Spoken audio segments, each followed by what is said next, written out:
Hey everyone, this is Tim from Your 6 Studios. Today in this video, I'm going to show you how to connect and pair your TOZO headset to your Honor phone.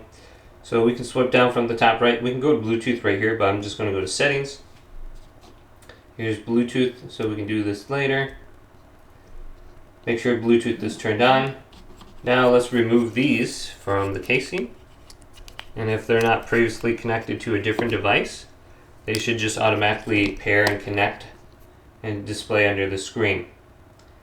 So you should see it down here now.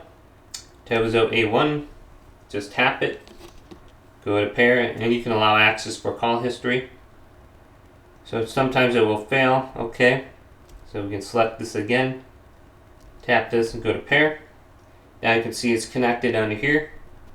We can go to settings and we can arrange this around. Otherwise we can unpair if we want to bring it to a new device in the future. So hopefully this video did indeed help you out. If it did, leave it a big thumbs up and subscribe to my channel down below for more tech videos coming up next on Your 6 Studios.